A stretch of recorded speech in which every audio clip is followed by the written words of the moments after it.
नमस्कार दोस्तों। अब वक्त बदल गया है। अब मंगलसूत्र बेचने पर भी आपको टैक्स देना पड़ेगा। अब आपको अपना पुराना घर बेचने पर भी टैक्स देना पड़ेगा और अब आपको अपनी कोई भी संपत्ति बेचने पर टैक्स देना पड़ेगा। जी हां, अब सरकार ने इसी की व्यवस्था। लेकिन एक बड़ी अच्छी चीज हुई क्योंकि वक्त बदल गया। अब संसद में आवाज सुनाई देती और धमक के साथ सुनाई देती। अब विपक्ष बोलता है और सत्ता पक्ष हिल जाता है, डर जाता है। मंत्री बिलबिलाते हुए बिलों से निकल पड़ते हैं। अब वक्त बदल गया है। अब वक्त जिस तरह से बदला है उसका नतीजा है कि अब स्पीकर को भी कहना पड़ता है कि आप लोग आसन पर टिप्पणी ना किया करें। अब आप सोचिए, यह वक्त आ गया। जी हां, आज यही स्थिति। आपको याद होगा जब लोकसभा चुनाव का प्रचार चल रहा था, प्रधानमंत्री नरेंद्र मोदी कह रहे थे कांग्रेस की सत्ता आई तो वो आपका मंगलसूत्र ले लेंगे, आपका संपत्ति बांट लेंगे, वो किसी को दे देंगे, आपके ऊपर अपने पूर्वजों के उसका टैक्स लगा देंगे और न जाने क्या क्या बताया, क्या क्या कहा था उस पर तो उतना नहीं जाऊंगा, लेकिन इतना जरूर कहूंगा कि एक्ट ऑफ गॉड बताया। जब वो एक्ट ऑफ गॉड बता रहे थे तो खुद को ही गॉड बता रहे थे, खुद को ही बता रहे थे कि वो तो अवतारी हैं, वो बायोलॉजिकल तो है ही नहीं, वो पैदा हुए ही नहीं, वो तो प्रकट हुए हैं। अब आप समझ लीजिए, खुद उन्होंने गंगा पे खड़े होके कहा, कहीं और नहीं, गंगा में। अब गंगा पे खड़े होके कहा है तो भाई गंगा पे खड़े होकर तो कोई झूठ बोलता नहीं, लेकिन अब हो सकता है। बहरहाल उन्होंने कहा था कांग्रेस करेगी, कांग्रेस तो सत्ता में नहीं आई, तो शायद नरेंद्र मोदी ने सोचा कि हम ही कर, और इसीलिए इस बार बजट में आप यदि अपना आप सोना बेचेंगे, अपना सोना बेचेंगे, तो अपना भी घर का सोना यदि देंगे, बेचेंगे किन्हीं मजबूरी में, किन्हीं कारणों से, तो उस पर 20% टैक्स लगेगा। 20%, थोड़ा बहुत नहीं। यानी आप खरीदना सस्ता है, बेचना महंगा है। बेचता कोई मजबूरी में ही है, ऐसे तो नहीं बेचता है। यानी आप अपना यदि मंगलसूत्र बेचने जाएंगे तो साहब 20% सरकार ले जाएगी। अब 20% सरकार ले जाएगी तो आपको कितना मिलेगा, कितना सुनारा काटेगा, समझ लीजिए। तो वह स्थिति है। अब चूंकि वक्त बदल गया है तो इसलिए सरकार ने यह भी कर दिया। नरेंद्र मोदी कहते थे ना, आपकी प्रॉपर्टी पे तो हेरिटेज टैक्स तो उस तरह से नहीं लगा, लेकिन उसी का नाम बदल के यदि आप अपनी प्रॉपर्टी बेचेंगे तो 12.5% उस पर भी टैक्स पड़ जाएगा। अब 12.5% वो भी दे दीजिए।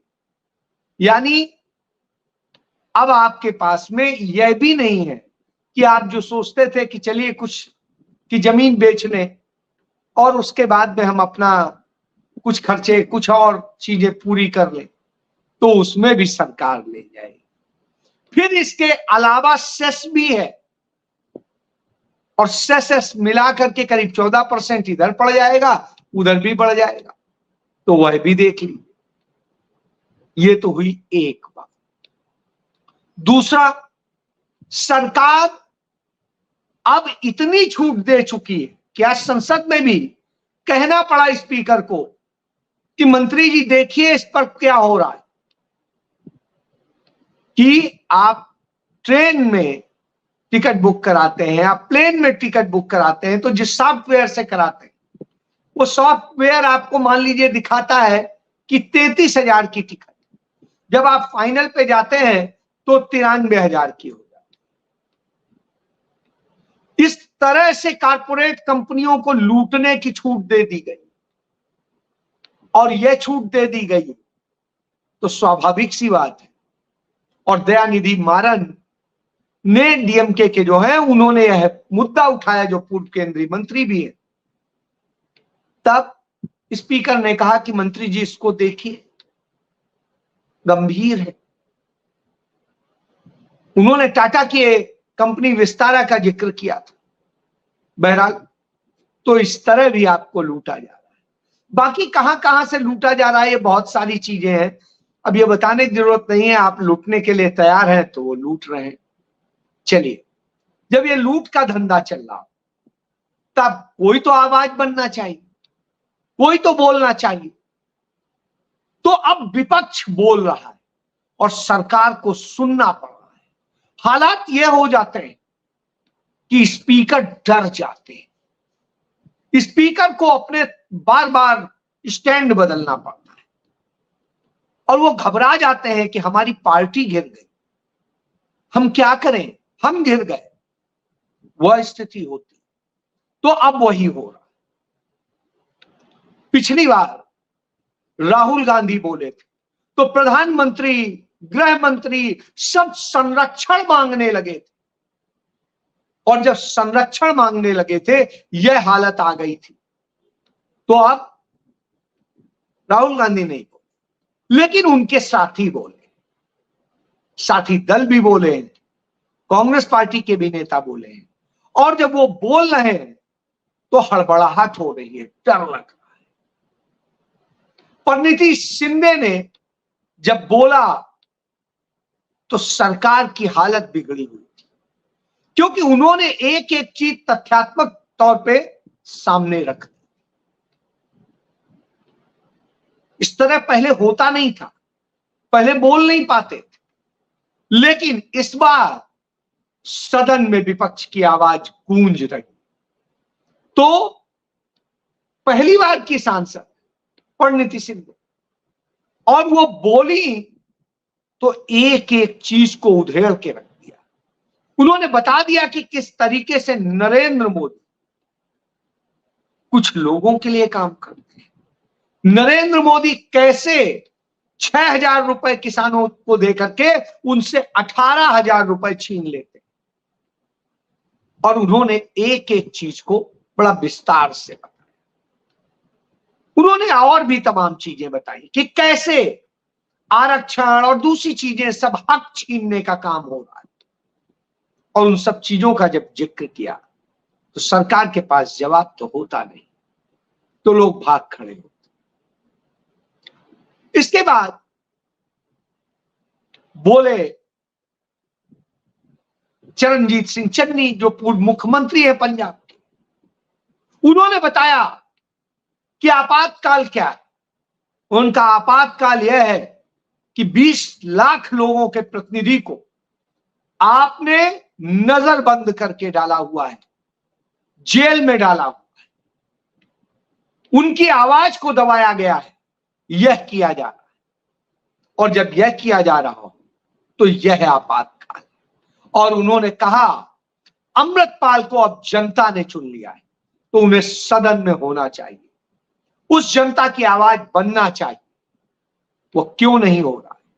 क्यों नहीं सिद्धू मूसेवाला को न्याय मिल रहा है? उसकी हत्या हुई, उसके हत्यारों से लेकर तमाम चीजें सामने, ना उसकी जांच हो रही है, ना इंसाफ मिल रहा है। फिर उन्होंने बताया कि कैसे कांग्रेस ने वो नीतियां बनाई थी कि मैं इतने गरीब घर में पैदा हुआ कि उसके बाद में उस गरीबी से उठ करके मैं कांग्रेस सरकार ने जो स्कॉलरशिप दी और पढ़ाई दी और सरकारी स्कूल में पढ़ के मैं पीएचडी तक पढ़ा और स्कॉलरशिप से पढ़ा, उसके बूते आज मैं यहां खड़ा हूं। क्योंकि डॉक्टर भीमराव अंबेडकर ने जो संविधान बनाया, उस संविधान के बूते हमें यह जगह मिलती। और जब मैं डॉक्टर अंबेडकर को पहले प्रणाम करने के लिए गया तो देखा वहां से मूर्ति ही गायब, मूर्ति पीछे डाल दी गई। लेकिन आप मूर्ति डाल देंगे, विचार तो नहीं डाल पाएंगे। तो उन्होंने कहा और उन्होंने बताया कि किस तरह से अन्याय हो रहा है। एक एक चीज का उन्होंने जिक्र किया, कैसे किसान मरे, जो 737 किसान पंजाब के मरे, उन्होंने कैसे उन सारे परिवारों को नौकरी दी, उन 737 किसानों के परिवारों को उन्होंने मुख्यमंत्री रहते हुए खुद नौकरी दी, उसका उन्होंने जिक्र किया। उन्होंने बताया कि कैसे जनता के लिए काम किया जाता है। लेकिन आप क्या कर रहे हैं, आप बर्बादी का काम कर रहे हैं। जब किसान अपना हक मानता है तो आप उसे खालिस्तानी कहते हैं, जब युवा अपना हक मानता है तो उसको आप बरगलाते हैं और दूसरी चीजें कहते हैं। और जिस तरीके से उनके साथ अन्याय होता है, जब लड़कियां, पहलवान लड़कियां अपना इंसाफ मांगती हैं, दर्द बताती हैं, तो उनको न जाने क्या क्या कहा जाता है, कहीं किसी को दिखाई नहीं देता। और उसको लेके उन्होंने बड़ा तगड़ा हमला, उन्होंने एक बड़ी बात कही कि जब मैं अपने बेटे की गुरुद्वारे में एक साधारण सी शादी करता हूं मुख्यमंत्री रहते हुए, तब हमसे ईडी, सीबीआई सब आकर के पूछते हैं, विजिलेंस आकर के पूछती है कि आपने शादी में क्या क्या परोसा, क्या क्या खिलाया, क्या क्या बना। अरे हमने कहा लंगर था, तो लंगर में क्या क्या था यह पूछा जाता है।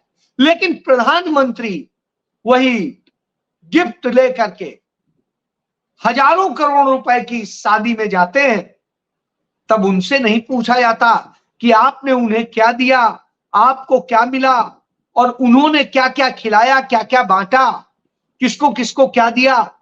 तब न सीबी आई जाती है, न ईडी जाती है, न इनकम टैक्स जाती है। वो नहीं पता करती है कि इतना पैसा जो खर्च किया गया, क्या उस पर टैक्स दिया गया। उन्होंने जिक्र किया और उन्होंने ईस्ट इंडिया कंपनी से तुलना करते हुए भारतीय जनता पार्टी की बता दिया कि जैसे वो व्यापार करने आए थे और फिर इस देश पर कब्जा करके और इस देश को ही उन्होंने लूट लिया। उसी तरीके से भारतीय जनता पार्टी यहां बन के तो आई थी सेवक, लेकिन आकर के उसने देश को लूट लिया। और कैसे कैसे लुटवाया है उन्होंने बताया कि जब मैं एयरपोर्ट पे गया तो एयरपोर्ट वाले ने बुके दिया और कहा ये अदानी जी का हो गया है। प्लेन में गया तो वहां पर बुके दिया, कहा ये तो टाटा का हो गया है। फिर उन्होंने एक जगह बुके दिया, उन्होंने कहा कि साहब ये तो इनका हो गया। तो इस तरह की स्थिति है। तो इस तरह आपने देश को बेच डाला है, उन्होंने बताया। फिर अभिषेक बनर्जी जो टीएमसी के सांसद हैं, उन्होंने बात की। उन्होंने जब चर्चा की तो उन्होंने बताया कि कैसे जिस तरीके से act of God Narendra Modi कहते थे, तो ये बताएं कि इतने पुल गिरे, इतने सड़कें धसी, इतने रेल एक्सीडेंट हुए, इतने लोग मरे, तो ये एक्ट ऑफ गॉड था या एक्ट ऑफ फ्रॉड था। एक्ट ऑफ गॉड और एक्ट ऑफ फ्रॉड की उन्होंने बड़ी लंबी फहरिस्त बताई। नीट के एग्जाम से लेकर के सब कुछ उन्होंने गिरा दिया और उन्होंने नरेंद्र मोदी सरकार की कलाई खोल के रख दी। हालत यह थी कि जवाब नहीं था, हर बात पे टोका जा रहा था। जब उन्होंने एक्ट ऑफ गॉड और एक्ट ऑफ फ्रॉड का, नोटबंदी का जिक्र किया, तो स्पीकर कहते हैं कि उसके बाद तो 2019 का चुनाव हो गया, अब उसकी बात का क्या मतलब है, चुनाव में लोगों ने जिता दिया, बता दिया सही था। तो उनका बिल्कुल, तब फिर ये कहते हैं तो 60 साल पहले नेहरू जी का जिक्र करते हैं और नेहरू जी पर तमाम टीका टिप्पणी करते हैं, तब नहीं होता कि उसके बाद इतने चुनाव हो गए, उनमें कांग्रेस को जिताते चले आए, और आपातकाल का जिक्र करते हैं, उसके बाद इतने चुनाव हुए और कांग्रेस को जनता ने चुना, तब आपको नहीं याद आता है। लेकिन जैसे ही आपकी बात कर दो तो आपको यह याद आने लगता है, यह तो पक्षपात नहीं चलेगा। उसके बाद में किसान आंदोलनों और किसान पर बात हुई तो उस पर कहने लगे स्पीकर कि 5.5 घंटे इस पर चर्चा हुई थी, इस बिल पर। अभिषेक बनर्जी ने कहा कोई चर्चा नहीं। तब वो बोलते हैं कि मैंने कह दिया तो चर्चा हुई थी। मतलब ये है कि मनमानी करने की कोशिश करेंगे, लेकिन अभिषेक बनर्जी न डरने वाले थे न झुकने वाले थे। उन्होंने जम के बोला और उन्होंने कहा कैसे आप डर जाते हैं जब उधर से कुछ भी बोला जाता है, जो व्यक्ति सदन का सदस्य नहीं है उसका भी नाम लेकर के बोला जाता है, लेकिन मैं बोलूंगा तो आपको तकलीफ हो जाती है। अंत में वो कहने लगे कि आसन पर सवाल नहीं उठाना चाहिए, दोनों पक्षों के माननीय सदस्यों से कहता। तो नो यस का जो उनका वो है नो, वो थम गया था। उधर जब चन्नी बोल रहे थे तो कांग्रेस के धोखा दे करके जो रोनित बिट्टू जो गए हैं बीजेपी में, अभी किसी भी सदन के सदस्य नहीं है, लेकिन मंत्री होने के कारण सदन में बैठने का अधिकार मिल गया है। वो वहां पर चन्नी के बोलने के दौरान सवाल उठा रहे थे, और जब सवाल उठा रहे थे तब चरणजीत सिंह चन्नी ने उनकी कलाई खोल दी, और कलाई खोली तो इतना बिल्ला गए कि वो मंत्री होकर के सदन की गरिमा को उन्होंने गिरा दिया, और जिस तरीके से धूल धूसरित किया वो देख करके शर्मा रही थी। तो वह स्थिति है, और उन्होंने व्यक्तिगत कमेंट करने शुरू कर दिए। अब आप एक चीज सोचिए कि इस तरह की स्थिति है। उधर भारतीय जनता पार्टी से ही जीत के आए, पहले हाई कोर्ट के जस्टिस रहे हैं अभिजीत गंगोपाध्याय, जो ममता बनर्जी के लिए अनर्गल टिप्पणी करते थे, वो बोलते हैं गांधी जी के लिए अपशब्द बोलते हैं। अंत में उन्हीं के संसदीय कार्य मंत्री को कहना पड़ता है कि हमारे सांसद ने गलत बोला है, और उन्हें डांटा जाता है।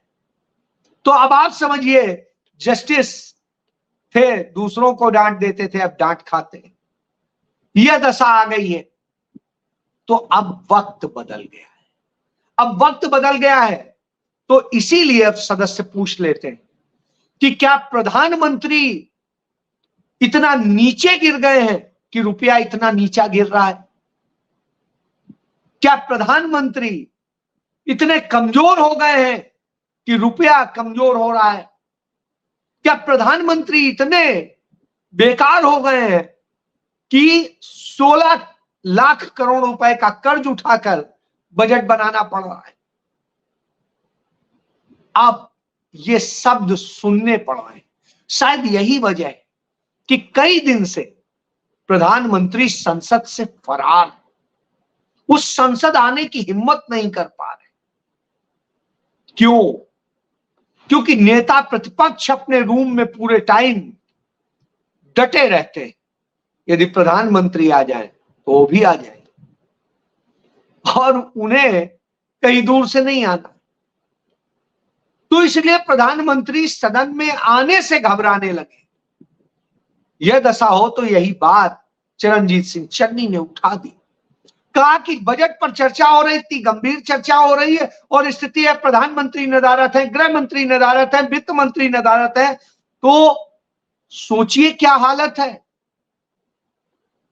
कितनी गंभीरता है। अब वक्त बदल गया है, तो वक्त यूं बदला है कि अब यह सरकार डरती हुई दिखाई देती है। और यह डर उनके मंत्रियों से लेके सब में नजर आता है।